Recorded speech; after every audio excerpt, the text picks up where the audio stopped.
Eh bien, bonjour à tous. Nous devrions être en direct, oui, ça doit marcher sur la page Facebook de la FFTA Théâtre pour cette émission de scène spéciale lecture. Donc, grand événement. Maintenant, nos émissions de scène spéciale lecture vont devenir hebdomadaires, c'est-à-dire qu'on va le faire tous les jeudis, non plus un jeudi sur deux comme auparavant.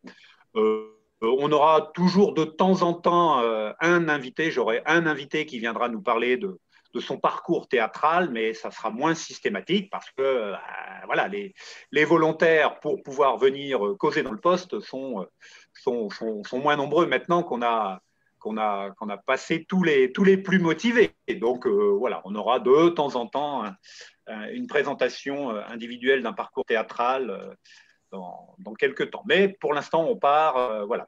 On a maintenant un bon groupe, donc on part sur des émissions de scène lecture tous les jeudis, sauf exception, sauf exception.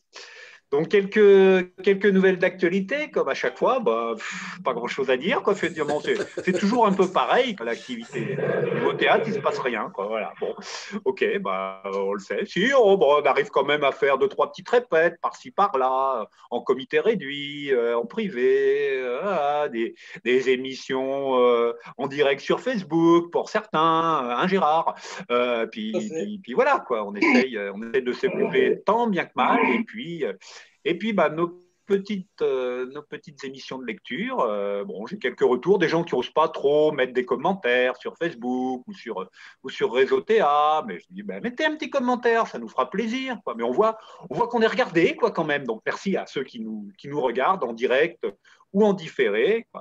Ce n'est pas l'audience de TF1, mais ça monte, ça monte. Voilà. Nous sommes la nouvelle petite chaîne qui monte. donc, donc voilà. Donc, on espère pouvoir rejouer, bon, d'après ce qui s'annonce, après le 15 mai, ça devrait pouvoir se faire. Donc, nous, on s'est programmé déjà au Médil au Théâtre à Saint-Marcelin le 22 mai. Bon, voilà, on va voir si on peut jouer, quoi.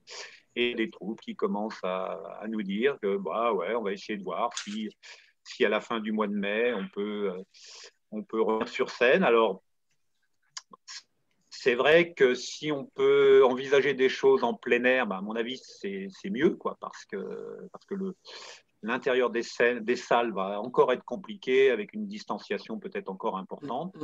Par contre, en extérieur, en plein air, voilà, ça peut peut-être être plus facile d'avoir des autorisations pour pouvoir jouer, quoi. Donc, moi, j'incite toutes les troupes amateurs, hein, pas particulièrement, les professionnels aussi, s'ils veulent écouter nos conseils, il n'y a pas de souci, de se rapprocher des mairies pour voir qu'est-ce qu'il est possible de faire à partir de fin mai sur l'espace public en plein air, ou bien, voilà, ça peut être aussi chez des particuliers, dans un grand jardin. Voilà, donc c'est un peu l'idée qu'on peut avoir actuellement, quoi, sur une reprise partielle avant l'été, quoi. Ça va être encore un peu chaud, mais bon, on va essayer, quoi. Bien, pour l'instant, on va en rester à nos lectures virtuelles, hein, aujourd'hui, et puis on va attaquer. Donc, on va commencer avec Pascal, notre ami Pascal, qui est là quasiment tout le temps, hein, Pascal. Je suis un permanent. Du théâtre à Rive de Rive, en Isère. Donc, voilà. Donc, écoute, Pascal, on va t'écouter avec bonheur, j'en suis persuadé. J'espère que le bonheur sera partagé. Alors, je continue à m'amuser à explorer plein de styles différents. Et aujourd'hui, cette semaine, je voulais célébrer à ma façon le 150e anniversaire de la Commune de Paris. Je vous en dirai un petit peu plus tout à l'heure, tel que moi je le conçois. Donc, j'ai sélectionné deux poèmes qui ont été transformés en chansons. Donc, je vais tenter de vous les lire et pas de vous les chanter. D'abord, parce que je ne connais pas l'air complètement, et puis peut-être ça viendra un jour. On commence avec La semaine sanglante de Jean-Baptiste Clément. Sauf des mouchards et des gendarmes, on ne voit plus par les chemins que des veillards tristes en larmes, des veuves et des orphelins. Paris suinte la misère, les heureux mêmes sont tremblants. La mode est au conseil de guerre, et les pavés sont tout sanglants. Oui, mais ça branle dans le manche, les mauvais jours finiront, et gare à la revanche, quand tous les pauvres s'y mettront. Quand tous les pauvres s'y mettront. Les journaux de l'ex-préfecture, les flibustiers, les gens tarés, les parvenus par l'aventure, les complaisants, les décorés, gens de bourse et de coins de rue, amants de filles au rebut, grouillent comme un tas de verrues sur le cadavre des vaincus. Oui, mais ça branle dans le manche. Les mauvais jours finiront, et gare, gare à la revanche, quand tous les pauvres s'y mettront, quand tous les pauvres s'y mettront. On traque, on enchaîne, on fusille, tous ceux qu'on ramasse au hasard, la mère à côté de sa fille, l'enfant dans les bras du vieillard. Les châtiments du drapeau rouge sont remplacés par la terreur de tous les chenapans de bouges, valets de rois et d'empereurs. Oui, mais ça branle dans le manche. Les mauvais jours finiront. Et gare, gare à la revanche, quand tous les pauvres s'y mettront. Quand tous les pauvres s'y mettront. Nous voilà rendus aux jésuites, aux MacMahon, au Dupanloup. Il va pleuvoir des eaux bénites, les trous vont faire un argent fou. Dès demain en réjouissance, et Saint-Eustache et l'Opéra vont se refaire concurrence, et le bagne se peuplera. Oui, mais ça branle dans le manche. Les mauvais jours finiront, et gare, gare à la revanche, quand tous les pauvres s'y mettront. Quand tous les pauvres s'y mettront. Demain, les Manons, les Lorettes et les dames des beaux faubourgs porteront sur leurs collerettes des chassepots et des tambours. On mettra tout au tricolore, les plats du jour et les rubans, pendant que le héros Pandore fera fusiller nos enfants. Oui, mais ça branle dans le manche. Les mauvais jours finiront et gare, gare à la revanche, quand tous les pauvres s'y mettront. Quand tous les pauvres s'y mettront. Demain, les gens de la police refleuriront sur le trottoir, fiers de leurs états de service et le pistolet en sautoir. Sans pain, sans travail et sans armes, nous allons être gouvernés par des mouchards et des gendarmes, des sabres-peuples et des curés. Oui, mais ça branle dans le manche. Les mauvais jours finiront et gare, gare à la revanche, quand tous les pauvres s'y mettront. Quand tous les pauvres s'y mettront. Le peuple cloyé de misère sera-t-il toujours rivé? Jusqu'à quand les gens de guerre tiendront-ils le haut du pavé? Jusqu'à quand la sainte clique nous croira-t-elle un vil bétail? À quand enfin la République de la justice et du travail?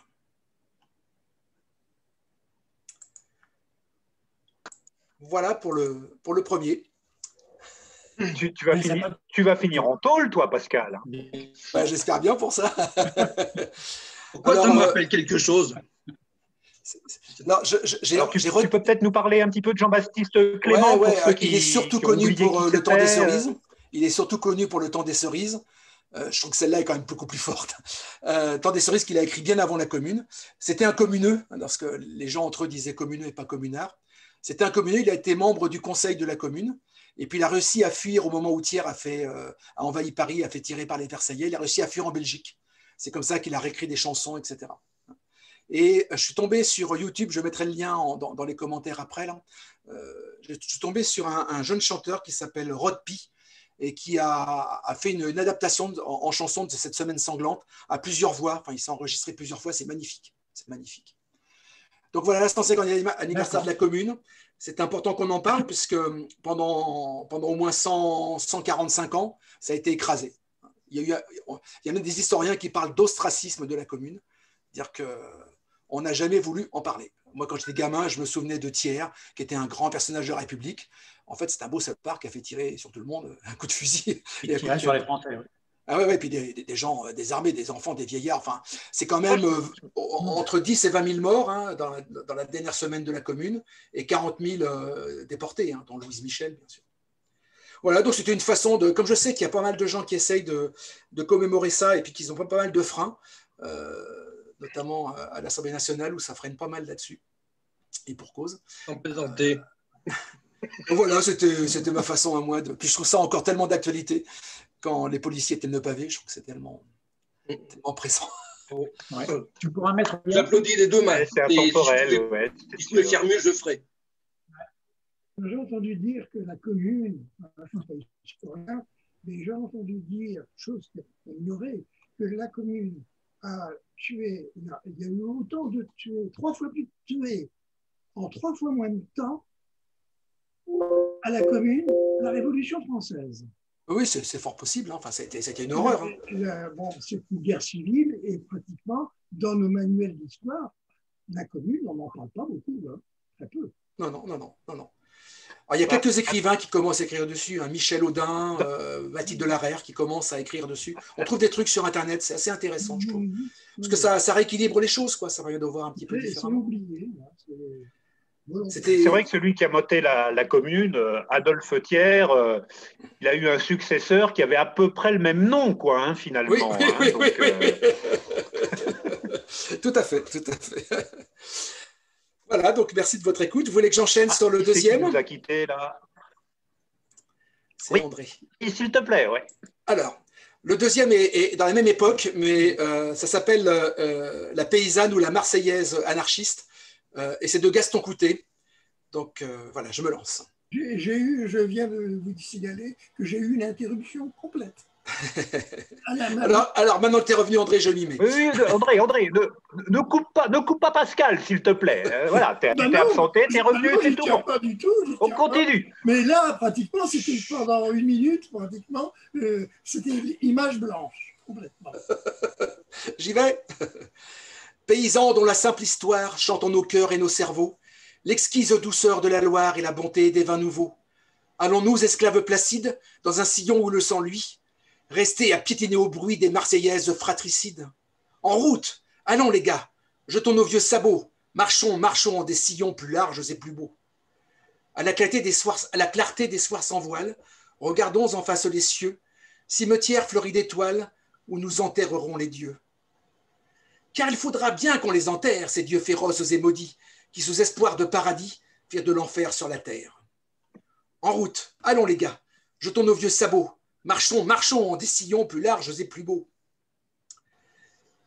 Ne déversons plus l'anathème en gestes grotesques et fous sur tous ceux qui disent je t'aime dans un autre patois que nous. Et méprisons la gloire immonde des héros couverts de laurier, ces assassins, ces flibustiers qui terrorisèrent le monde. Allons, en route, allons les gars, jetons nos vieux sabots, marchons en des sillons plus larges et plus beaux. Plus de morales hypocrites dont les barrières chaque jour dans le sentier des marguerites arrêtent les pas de l'amour. Et que la fille mère quitte ce maintien de honte et de deuil pour étaler avec orgueil son ventre où l'avenir palpite. En route, allons les gars, jetons nos vieux sabots, marchons en des sillons plus larges et plus beaux. Sommons nos blés, soyons nos souches, que l'or nourricier du soleil emplisse pour toutes nos bouches les plis blonds, le raisin vermeil.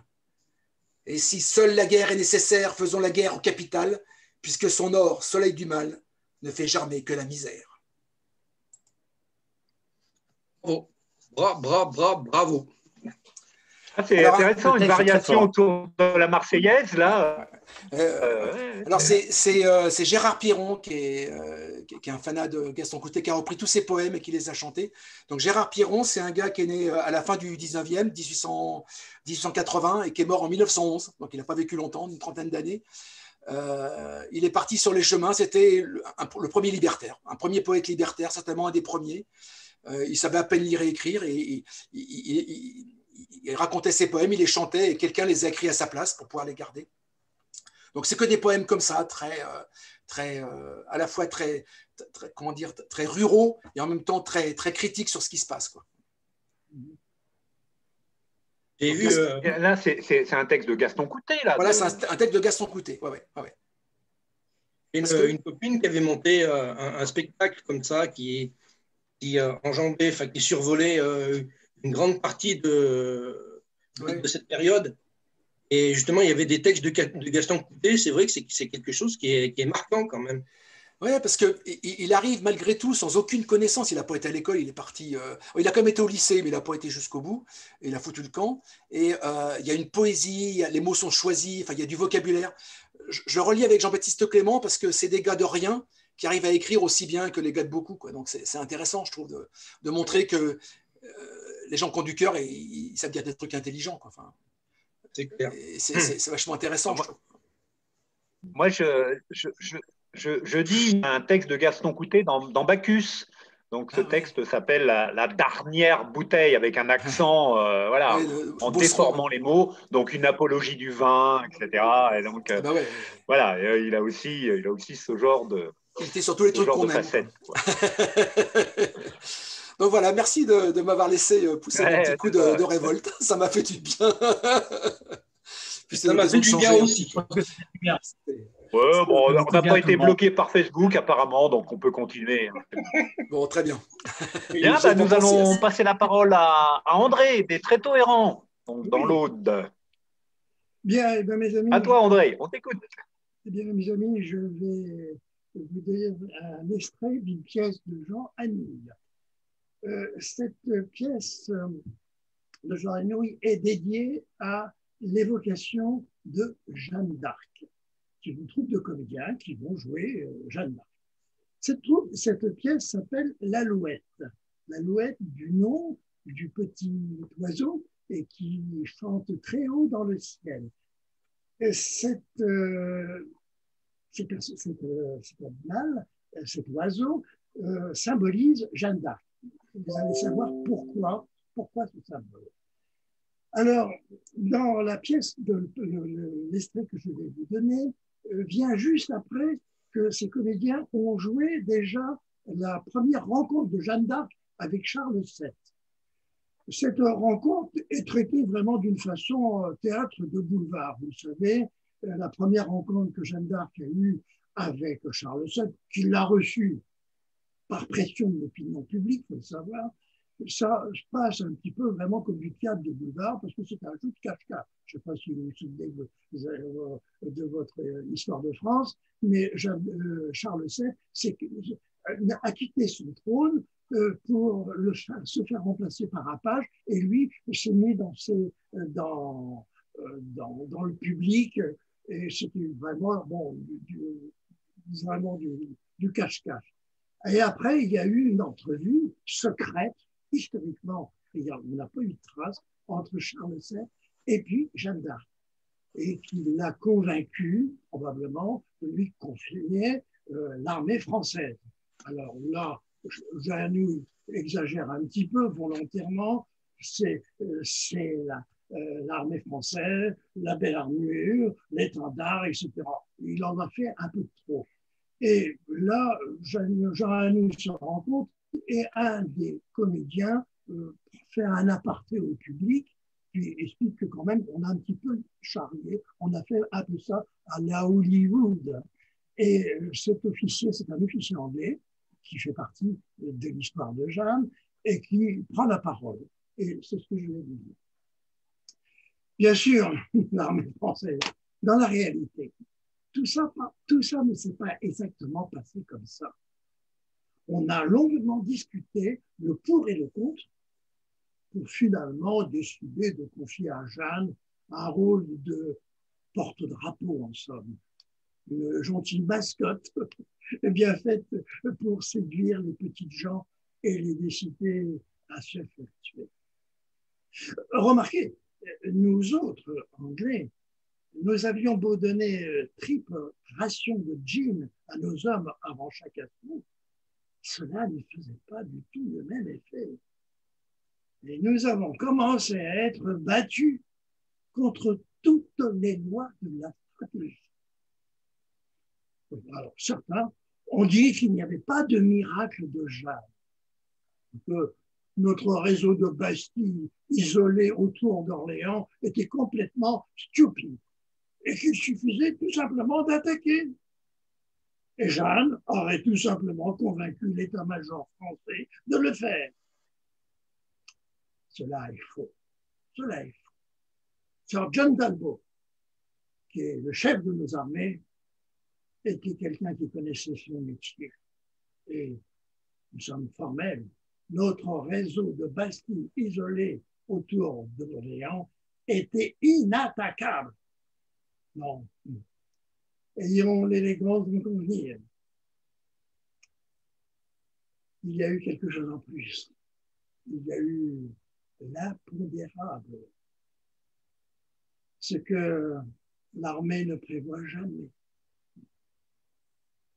Il y a eu cette petite alouette chantant au-dessus de la tête de ces fantassins. Moi, personnellement, j'aime beaucoup la France. Et je ne me consolerais jamais si nous la perdions un jour. Mais ces deux notes claires, ce chant joyeux et absurde d'une petite alouette, chantant sur le ciel, dans le ciel de France. Personnellement, j'adore la France. Et je ne me consolerai jamais si nous la perdions un jour. Bien sûr, la France a sa bonne mesure d'imbéciles, d'incapables et de crapules. Mais de temps en temps, il y a dans son ciel une alouette qui l'efface. Moi, j'adore la France. Alors voilà, ce texte du général anglais. Alors bien sûr, la pièce continue, il y a le procès et il y a bien sûr le bûcher. Le bûcher, imaginez au théâtre, les fagots, etc., et puis les fumigènes. Puis brutalement, il y a un des interprètes qui intervient et puis qui intervient. Arrêtez, arrêtez, arrêtez! On a oublié de jouer le sacre. Alors immédiatement, bien sûr, on éteint le bûcher. Le bûcher se transforme en cathédrale. Et puis, imaginez la scène, tout à fait Jeanne d'Arc, dans son étendard, son armure blanche. Et puis, Charles VII apparaît pour donner le mot de la fin en disant tout ça, c'est la vraie fin de l'histoire de l'islam. La vraie fin qui n'en finira pas. Celle qu'on se redira quand on aura oublié et confondu tous nos noms. Ce n'est pas Jeanne dans sa misère de bête traquée dans sa prison de roi, mais c'est l'alouette en plein ciel, c'est l'alouette à Reims dans toute sa gloire. Jeanne d'Arc, c'est une histoire qui finit bien. Voilà, voilà en résumé, l'alouette de Jean Anouilh. Ça va, j'ai pas trop bougé. Pascal, tu voulais parler, remets ton micro si tu veux oui, parler. Oui, j'avais coupé pour pas faire de bruit. Oui, l'écriture d'Anouilh, là, on la reconnaît bien, c'est d'une précision, c'est redoutable, Anouilh. Oui, et puis il aime bien jouer avec l'histoire en détournant un peu des choses, quoi, quand même. Hein, et puis, c'est vrai qu'à chaque fois, il prend des libertés avec l'histoire telle qu'on la connaît, quoi. Hein. Il s'avère quand même que... Oui, donc un peu de pub pour Pascal, là, qui monte actuellement la culotte de Jean Anouilh. Ah, donc, bon prochainement dans les bacs, comme ils disent. Ouais, elle est quasiment prête, la culotte. Elle est remontée jusqu'aux oreilles et on a mis la ceinture, donc elle ne tombe pas. Et chez nous, dans de troupes, même les filles montent la culotte. Voilà, c'est bon. Ah oui. Il y a les champs. Donc voilà. Il y a Bitos aussi. Voilà, c'est une belle pièce aussi, la culotte. C'est vrai, moi, je crois que c'est ma pièce préférée d'Anouilh, moi, la culotte. Ouais, parce qu'elle est... l'alouette. C'est une folie douce. Moi, c'est super l'écriture. Je l'ai deux fois avec deux équipes différentes, mais c'est dur à remplir. Oui. C'est du boulot. Oui. Mais elle est méchante aussi. Bien, merci, merci André pour cette découverte. Et puis, on va passer à Gérard. Donc, Gérard de la compagnie Gérard fait son intéressant. Donc, c'est pour vous dire que ça tourne beaucoup autour de lui quand même. Mais on est bien content que ça tourne autour de lui parce qu'au moins il est très très bien entouré, quoi, hein, finalement, Gérard. Donc, ça, c'est pas possible. Qui est de où déjà? De Moiran, hein, c'est ça. Oui, de Moiran dans l'Isère. Hein. Encore un Isérois. Casse-pied, les Isérois. Ah ouais. Donc, qu'est-ce que tu vas nous faire découvrir, Gérard? Je vais reprendre un texte de Bruno Léandri qui s'appelle Travaux courbés et vous faire découvrir. C'est un texte aussi qui m'amuse beaucoup. Un matin, bien avant l'heure des visites, un homme se présenta devant le portail d'entrée de la centrale de Fonde. Centenaire au tressage, habillé d'un short et d'une vareuse, il poussait devant lui une brouette. Dans le microphone de la guérite d'accueil, le gardien Simoneau, de service au portail, demanda « Vous désirez ?» L'homme sourit. « C'est pour une évasion à la brouette. »« Pardon ?» L'homme redevint sérieux comme s'il s'efforçait de ne pas rire.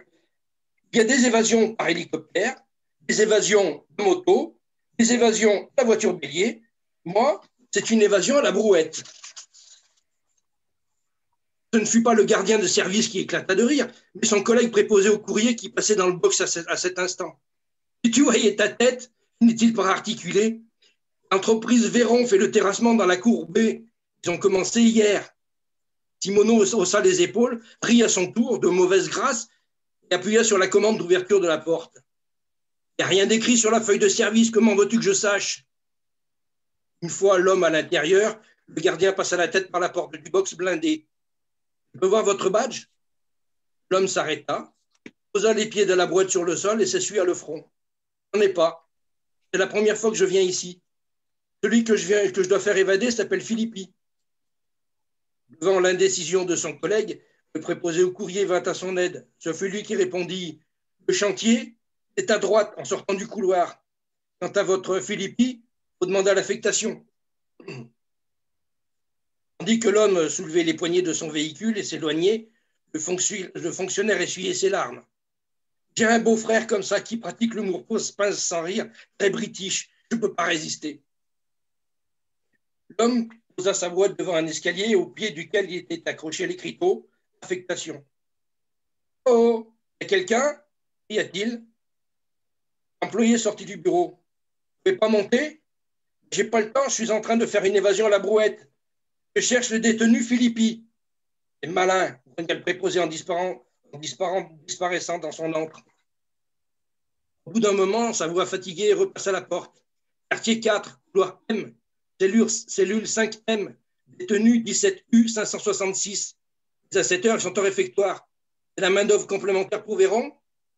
J'en sais rien. C'est lui que je dois faire évader. Le soupir d'exaspération fut audible du bureau, tandis que le visiteur s'éloignait. La vague curiosité provoquée par l'apparition d'une brouette dans le réfectoire fit baisser les conversations. C'est pour amener du rab, dit une voix. Non, non, c'est pour une évasion à la brouette. Il y a encore Hilar, le surveillant-chef qui venait d'ouvrir le portail électrique. Philippi. Le contexte aidant, il était sûr de son succès. Un éclat de rire général s'éleva. Les occasions étaient rares. Tous les détenus tapèrent sur les tables et scandaient en rythme « Philippi, la brouette! Philippi, la brouette !» Un détenu se leva avec une grimace modeste, tendit ses mains jointes, sortit de table et grimpa dans la brouette sous un déchaînement d'hilarité qui secouait même les cuisines. « N'oublie pas de payer le taxi quand tu seras arrivé, Philippi !» dit le surveillant-chef en ouvrant le portail dans l'autre sens. Poussant maintenant la brouette chargée, l'homme soufflait un peu. La roue grinçait à chaque tour. Au détour d'un couloir apparut la silhouette d'un gardien galonné et d'un homme en civil. « Merde, le directeur !» À leur vue, l'homme en civil hoqueta de surprise. « Qu'est-ce que c'est que ce cirque? Philippi, vous croyez en colonie de vacances? Celui-là, d'où il sort ?» Sans leur laisser le temps de répondre, le directeur se tourna vers son compagnon en uniforme avec une expression qui signifiait « Vous vous rendez compte de ce qui se passe dans votre quartier ?» Ça doit être pour les travaux de la cour B, balbutia le gardien-chef. « Philippi, restez où vous êtes !» cria le directeur au détenu qui manifestait l'intention de se lever. Il s'adressa à l'inconnu. « Et votre badge de circulation? Qui vous a donné accès au secteur? Qu'est-ce que vous faites ici ?»« Une évasion à la brouette, » répondit simplement l'homme. « Des évasions par hélicoptère? Des évasions à moto? Des évasions à la voiture bélier? Moi, c'est une évasion à la brouette. » Le directeur se tourna vers son collaborateur. « Il se fout de ma gueule. Je ne crois pas. Vous entendez ça? Je trouve un intrus sans badge dans le secteur C et il se fout de ma gueule. » Le supérieur en uniforme ne riait pas du tout. « Et c'est par là que vous êtes entré dans ce quartier? »« Ben oui. » « Le hall nord, traduisit le gardien-chef. « Travaux ou pas de travaux, cette défaillance est inadmissible, » indigna le directeur. « Vous me convoquerez l'équipe du hall nord. Quant à vous, cette lacune inouïe va nous donner l'occasion d'un petit test salutaire. » Il posa son pied sur la roue de l'outil. « Vous allez sortir par le hall sud, cher monsieur. Vous leur direz la même chose qu'à moi. Entendu? Très malin, très drôle. Vous êtes un farceur, n'est-ce pas? Alors vous pouvez bien me rendre ce petit service. » « Si vous voulez, » dit l'homme contrariant. Le directeur se tourna vers son subordonné. « S'ils ne réagissent pas non plus au hall nord, pas plus que ceux du hall nord, je saurai à quoi m'en tenir. » Vers le détenu. « Et vous, Philippi, pas un mot. Sinon, je double la ration de mitard que vous aurez de toute façon. Allez-y, tournez-vous, on est à droite et tout droit. » Tandis que la brouette s'éloignait en couinant, le directeur dit « Branchez la vidéo du hall sud dans mon bureau. » L'homme à la brouette sortit du quartier par le hall sud dans un concert d'éclats de rire. Il se retrouva dans la cour et se dirigea d'un pas régulier vers le portail principal, tandis que le directeur, fou de rage, convoquait tous ses subordonnés. Les téléphones sonnaient partout, plus personne ne s'occupait de la brouette. D'abord, il entendit le couinement. Quand Simoneau tourna la tête, son visage prit le masque de l'incrédulité incarnée. L'homme s'approchait du portail avec un passager dans son véhicule. Un flux inhabituel bouscula les réflexions du surveillant. S'il risquait sa carrière, la moitié du personnel la risquerait aussi, sans parler de la direction. Après scandale et enquête, ils seraient sans doute tous rétrogradés d'un ou deux échelons. À coup sûr, les huiles prétendraient étouffer l'affaire. Alors, pour l'unique fois de sa vie, Simoneau agit pour la beauté du geste. Quand la brouette arriva devant le portail, il appuya sur le bouton d'ouverture du sas. L'homme remercia d'un léger mouvement de menton et sortit. Son passager fermait les yeux. Simoneau les regarda s'éloigner jusqu'à ce qu'ils déparaissent là-bas, au tournant de la route, après le parking. Il aurait quelque chose à raconter avant de mourir.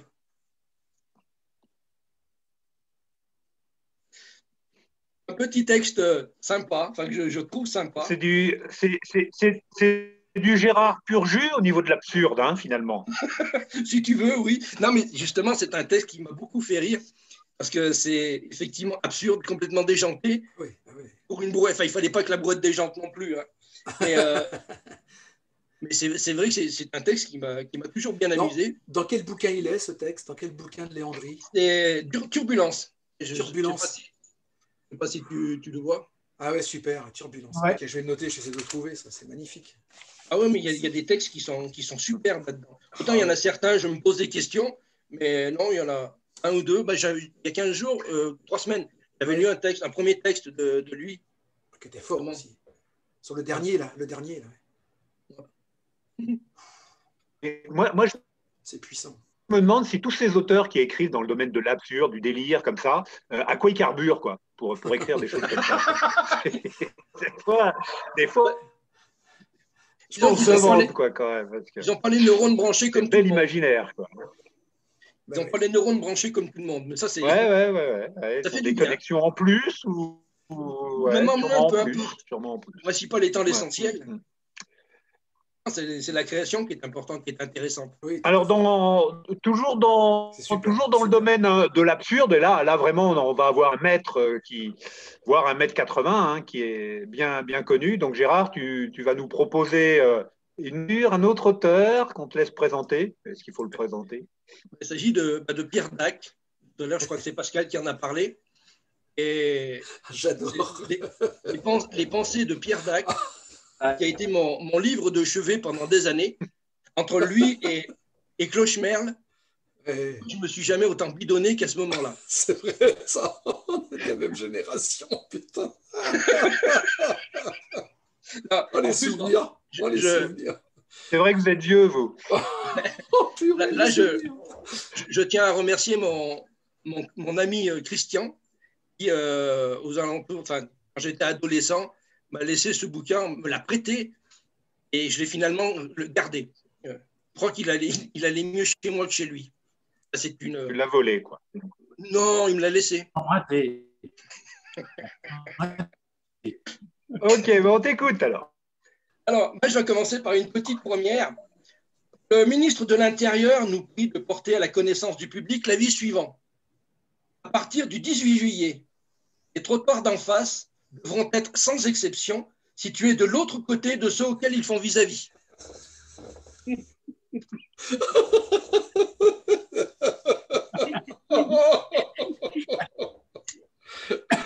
Je vois le truc. Bon, allez. Une autre. Oui. Ceux qui pensent à tout n'oublient rien. Ceux qui ne pensent à rien font de même, puisque ne pensant à rien, ils n'ont rien à oublier. La précédente, ça me faisait penser Alors, je ne sais pas si c'est lui qui avait écrit ça un jour, que les Anglais allaient changer le sens de circulation et allaient se mettre à rouler à droite. Mais ils n'allaient pas faire toutes les voitures en même temps. Ils commenceraient par les camions. Mais je ne sais plus si c'est Pierre Dac. Ah, je n'ai pas le souvenir. Pas souvenir non plus. Ça pourrait être lui, oui. Allez, encore une petite. Là. La véritable modestie consiste toujours à ne jamais se prendre pour moins ni plus que ce qu'on estime qu'on croit qu'on vaut, ni plus ni moins que ce qu'on évalue qu'on vaut qu'on croit.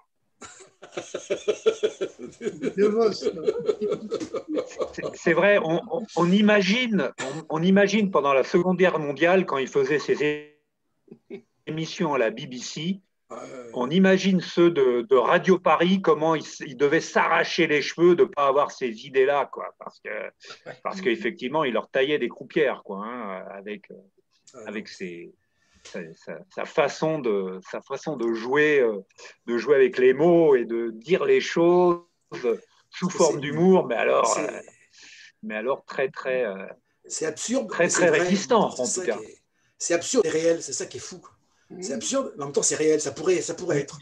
C'est vertigineux, je trouve. Des fois. Et en même temps, c'est pas ce caustique. Et puis ça se démode pas, quoi. C'est ça qui est fou. Là. On entend des trucs, ça a combien ça 60 ans, 70 ans, quoi. C'est fou, mais des marteaux, il y en a toujours, hein. Ça, c'est clair. Ouais, non, c'est sûr. Allez, une petite dernière pour la route. Ah, bah attends, alors si c'est une petite dernière, alors là, j'en ai une. Ah, alors là, préparez vos neurones. Non, mais il peut y en avoir 2 dernières ou 3 dernières, hein, vas-y. Hein. Ah, bah d'accord. Une femme mariée à un homme qui la trompe avec la femme de son amant, laquelle elle trompe son mari avec le sien, et qui en est réduite à tromper son amant avec celui de sa femme, parce que son amant est son mari et que la femme de son époux est la maîtresse d'un homme déshonoré par l'amant d'une femme, dont le mari trompe sa maîtresse avec la femme de son amant, ne sait plus ni où elle en est, ni ce qu'elle doit faire pour ne pas compliquer encore une situation qui est déjà suffisamment comme ça.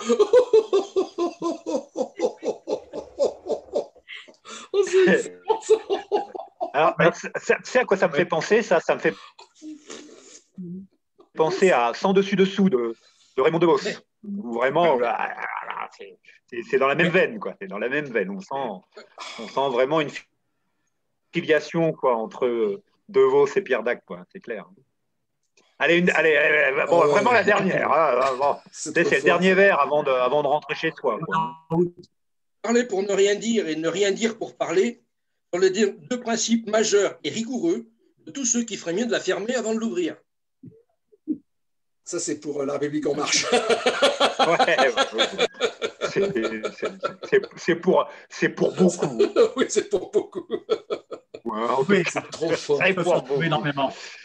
Les pensées de Pierre Dac, c'est voilà, il y a les séries Les Pensées, hein, il y a les pensées de Pascal, les pensées de Pierre Dac, voilà, c'est un classique, quoi, c'est sûr. Merci Gérard de nous avoir fait redécouvrir et puis peut-être pour les plus jeunes, allez découvrir les pensées de Pierre Dac, quoi. Vraiment, c'est des petits bijoux, quoi. Hein. Petite dernière. Allez, bon. Ce n'est pas parce qu'en hiver on dit fermez la porte qu'il fait froid dehors, il fait moins froid dehors quand la porte est fermée. C'est vrai que c'est de lui, ça aussi. Ok, bah. Super. Merci Gérard. Mais je pense qu'il faudra que tu nous en refasses régulièrement des pensées comme ça. Hein. Ça serait bien, quoi. Hein. Oui. Si des fois il nous manque un petit peu, voilà, on n'a pas suffisamment de lecteurs, pop, tu peux nous ressortir quelques pensées, ça sera pas mal, quoi. Donc garde ton bouquin sous le coude là, ça peut être utile. J'ai aussi éventuellement du Coluche. Donc... nous allons passer maintenant à. Ouais. Bon, on aura le temps, hein. On aura le temps.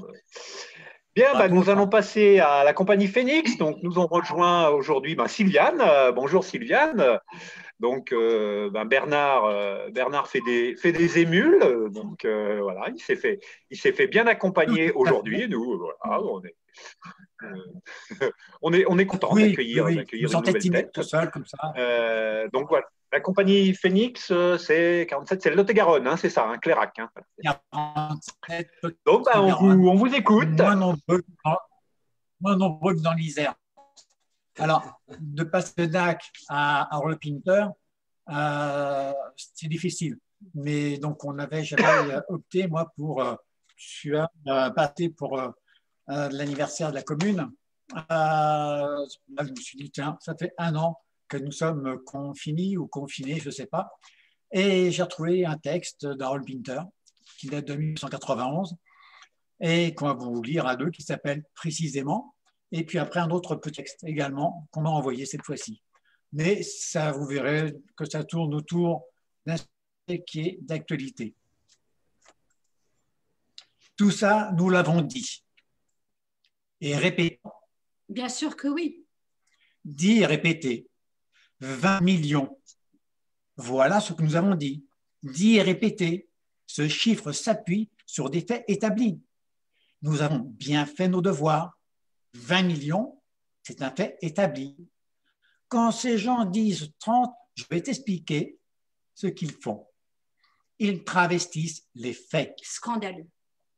En effet, après tout, bon Dieu, comment serait-il? En effet. C'est nous qui avons fait le travail. En effet. Nous sommes payés pour ça. Et sacrément bien payés. Absolument. De bons salaires pour de bons cerveaux. 30 millions, quand j'y pense. Tu as raison. Je te préviens, ni moi, ni ceux qui sont au-dessus de moi, nous allons tolérer ça beaucoup plus longtemps. Ces gens s'acharnent vicieusement à toute l'opinion. Tu es d'accord avec moi? Je te collerai ces ordures au mur et je les fusillerai. En fait, je mets sur pied un comité pour discuter de ce point précis. Ah oui, bonne idée. Ah, à propos, il paraît que ces gens parlent même de 40 millions. Quoi? Et il y en a un ou deux qui sont allés encore plus loin. Comment ça? Oh, tu sais, 50, 60, 70. Mais seulement la population entière. Je sais bien. Ça alors, ça me la coupe. Il faut un sacré culot, hein. Merde, c'est plus que du culot. Et comment? Tu sais ce que je vais recommander qu'on fasse à ces gens-là? Quoi? Je vais recommander qu'ils soient pendus, roués et écartelés. Je veux voir la couleur de leurs tripes. C'est la couleur du drapeau rouge, mon vieux. Tu l'as dit. Vois-tu, ce qui rend cette affaire doublement ignoble, c'est que ces citoyens de ce pays sont derrière nous. Ils sont prêts à nous suivre sur cette base de 20 millions. Ils sont parfaitement satisfaits. Et à quoi ils sont confrontés par ces ordures? À une tentative délibérée de subversivité, on va l'écrire, et de saper leur sécurité et leur confiance. Donne-moi 2 autres. 2 autres? 2 autres millions. Et je te paie un autre verre. 2 autres millions pour un autre verre. Non, non. C'est 20 millions de pertes. Tu veux dire précisément? Je veux dire de pertes, précisément. Je te demande d'accepter ce chiffre. Accepte ce chiffre. 20 millions de morts, précisément. Précisément. Voilà. Précisément, Darrell Pinter. Alors, ça rejoint. C'était joué avec ce foire, c'est dans sa pièce, c'était le nouvel ordre mondial. Mais jusqu'à la fin, c'est très singulier. C'est vraiment le style de Pinter. Là, c'est un texte qu'on m'a envoyé, qu'une amie m'a envoyé, à la manière du Petit Prince. Univers? Pourquoi me mettre dans le pangolin? Cet animal, la corona, est en voie d'extinction. Et pourtant, les hommes continuent à le braconner et de le manger. Ce sera là la première étape de ma leçon. D'accord, Univers. Pourquoi veux-tu que ça commence en Chine? La Chine est le symbole de la mondialisation et de la production de masse. Ce pays est surpeuplé, il produit en masse, il pollue en masse. C'est l'univers. Mais en même temps, c'est parce que les autres pays y ont un intérêt financier aussi, non? Oui, petit. C'est pour cela que ta mission va être de répandre partout dans le monde, et principalement dans tous les pays concernés par ce système. L'Europe, les USA, les pays producteurs de pétrole. Quelle forme vas-tu me donner, Univers? Celle d'un virus qui va principalement infecter des voies respiratoires. Mais pourquoi, Univers? Petit, vois-tu, de nos jours, les hommes mettent en danger la planète. La pollution est devenue trop importante, mais l'humanité n'en mesure pas l'ampleur. Quoi de plus simple que la respiration, petit? Tu comprends? Oui, mais ça veut dire que je vais être dangereux, Univers. Tu ne le seras pas plus que plein d'autres maladies existantes, petit. Et tu le sauras bien moins que la pollution elle-même, qui génère des milliers de morts. Mais la différence, c'est que toi, tu seras visible. D'accord, Univers. Mais tu crois que ça va marcher ton truc là? Alors, je ne comprends pas comment. Tu as raison, petit. Pour cela, je vais te rendre très contagieux. Tu vas vite te propager. La vitesse de propagation sera bien supérieure à ta dangerosité. Ok, mais alors si je ne suis pas si dangereux, tu crois qu'ils vont avoir peur de moi? Oh oui, petit. Oui, fais-moi confiance. C'est sur cela d'ailleurs que je compte pour faire évoluer les mentalités, la peur. Ce n'est que quand l'homme a peur qu'il peut changer ensuite. Tu crois? Oui, petit. Et je vais ajouter, dans un contexte plus amplifié, la peur et les prises de conscience. Quoi, Univers? La peur va tellement prendre le dessus que l'on confinera les gens chez eux. Tu verras. Le monde sera à l'arrêt. Les écoles seront fermées, les lieux publics. Les gens ne pourront plus aller travailler. Les croisières, les avions, les moyens de transport seront vides. Oh là là, Univers, tu vas loin, mais qu'espères-tu de cela? Que le monde change, petit. Que terre-mère soit respecte, que les gens prennent conscience de la bêtise humaine, des incohérences, des modes de vie et qu'ils prennent le temps de réfléchir à tout cela. Qu'ils arrêtent de courir pour découvrir qu'ils ont une famille et des enfants et du temps avec eux. Qu'ils ne puissent plus recourir aux suractivités extérieures car elles seront fermées. Se reconnecter à soi, à sa famille. Ça aussi, petit, c'est essentiel. Ok, mais ça va être dangereux. L'économie va s'effondrer. Oui, petit. Il y aura de grosses conséquences économiques. Mais il faut passer par là. C'est en touchant à cela aussi que le monde, je l'espère, va prendre conscience de ces incohérences de fonctionnement. Les gens vont devoir revenir à un mode de vie minimaliste. Ils vont devoir retourner au local et, je l'espère, à l'entraide. Et comment vais-je me transmettre? Par le contact humain. Si les gens s'embrassent, se touchent. Bizarre, Univers, là, je ne te suis pas. Tu veux recréer du lien, mais tu éloignes les gens. Petit. Regarde aujourd'hui comment les hommes fonctionnent. Tu crois que le lien existe encore? Le lien passe à travers le virtuel et les écrans. Même quand les hommes se promènent, ils ne regardent plus la nature, mais leur téléphone. À part s'embrasser, il ne restait plus grand-chose du lien. Alors je vais couper ce qui restait leur lien. Et je vais exagérer à leur travers. En restant confinés chez eux, fort à parier, qu'au départ, ils se régalent des écrans. Mais au bout de plusieurs jours, ils satureront, lèveront les yeux, découvriront qu'ils ont une famille, des voisins, qu'ils ouvriront leurs fenêtres pour juste regarder la nature. Tu es dur, Univers. Tu aurais pu alerter avant de frapper aussi fort. Mais Corona, avant toi, j'en voyais plein d'autres petits. Mais justement, c'était trop localisé et pas assez fort. Tu es sûr que les hommes vont comprendre cette fois-ci? Je ne sais pas, Corona. Je l'espère. Mère Terre est en danger.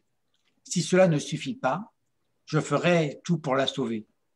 Il y aura d'autres petits qui attendent. Mais j'ai confiance en toi, Corona. Et puis, les effets se feront vite sentir. Tu verras, la pollution diminuera et ça fera réfléchir les hommes. Ils sont très intelligents.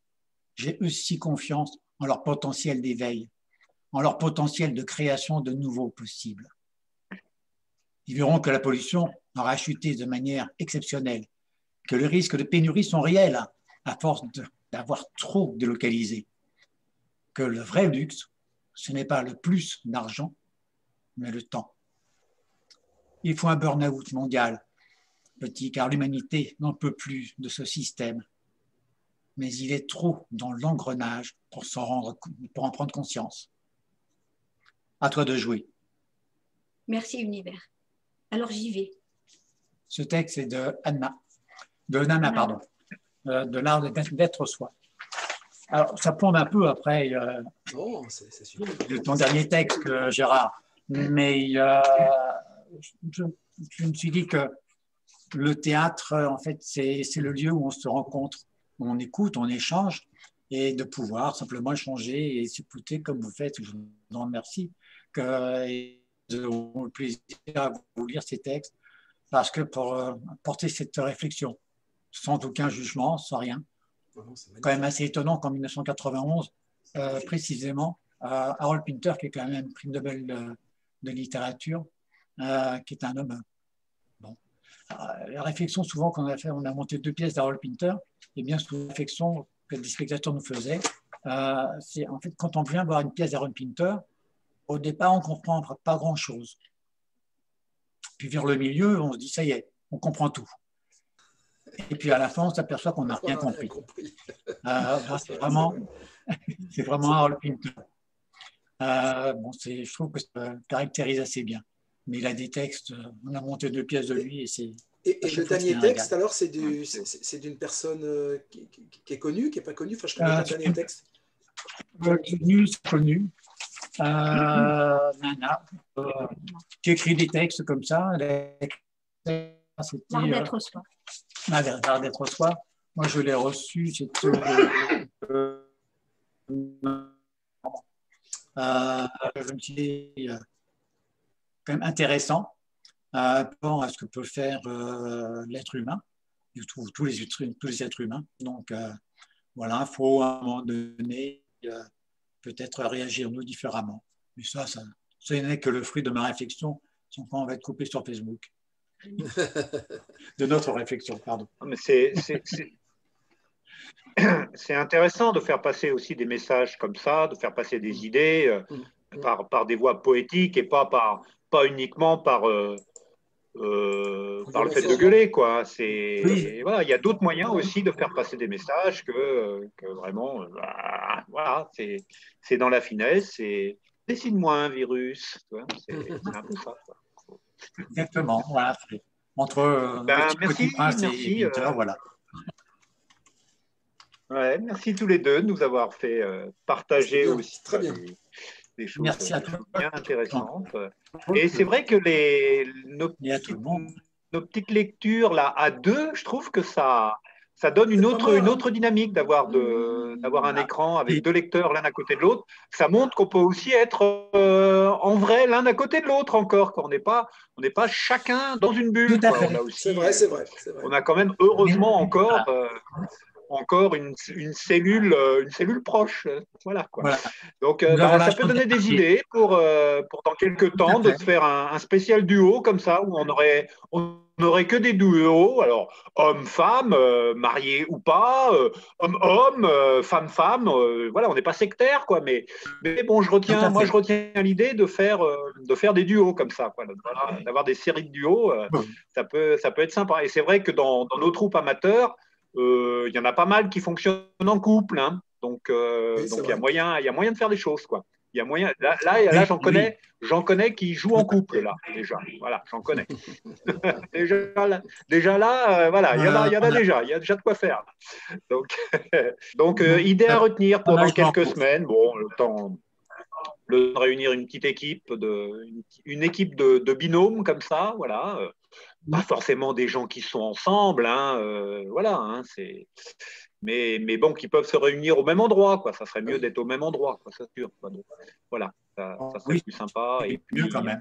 et puis au niveau, voilà, au niveau de la vidéoconférence, c'est sûr que si on n'est pas au même endroit, c'est un peu plus compliqué. Il y a un temps de latence, il y a tout ça, donc il vaut mieux être au même endroit. Il y a des Donc décalages. voilà, à retenir. Donc s'il y en a qui nous écoutent, qui ont envie de faire des lectures à deux, ben, pourquoi pas, quoi. Pourquoi pas un jour. Et puis Nous, on est prêt à voilà, partir. quoi. Hein.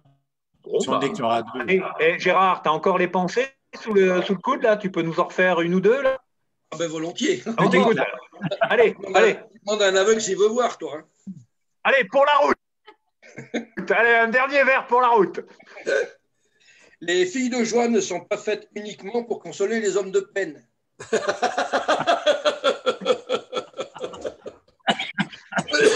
Oh, c'est excellent, ça. C'est court, précis, excellent. Si tous ceux qui méritent d'aller se faire voir par les Grecs y allaient tous ensemble et spontanément, la Grèce serait trop petite pour les contenir tous à la fois et en même temps.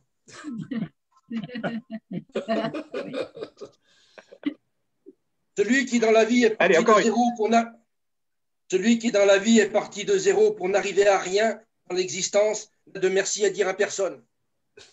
Je crois qu'on va s'arrêter là, hein, sur celle-là, vraiment. Voilà, hein. Excellent. Pas mieux, hein, voilà. Allez, tapis. Gérard, tu connais pas la... Vraiment. Eh bien, merci à tous, merci aux lecteurs, merci aux vidéos spectateurs. Tu connais Gérard Oui, Bernard, tu voulais me dire quelque chose? Oui. La pièce de Pierre Dac. Oui, laquelle? De quoi? Non, mais c'est Phèdre. Oui, Phèdre à peu près. Ah, oui. C'est celle-là que je voulais lire. C'est celle-là que je voulais lire. Phèdre à peu près, c'est ça que j'adore. Phèdre à peu près. C'est pas une pièce très longue, hein, c'est une pièce en un. Je pleure de rire à chaque fois que je la lis. Mais c'est un bijou, ça aussi. Je peux pas m'en empêcher. Ah ouais, c'est un bijou, ça. Je voulais la lire, celle-là. Tout à fait. Tu sais que moi, je voulais la monter. Pour une prochaine fois. Je l'ai la monter. Bien, merci à tous les lecteurs. On reste quelques instants ensemble pour débriefer. On fait un petit coucou à nos spectateurs et puis en leur disant à bientôt sur scène, quoi, forcément. Hein. Mais déjà pour jeudi prochain, donc avec les mêmes et d'autres. Voilà. Donc, eh bien, portez-vous bien, amis sur Facebook, amis sur Réseau TA et sur YouTube. Et à la prochaine. Au revoir. Au revoir.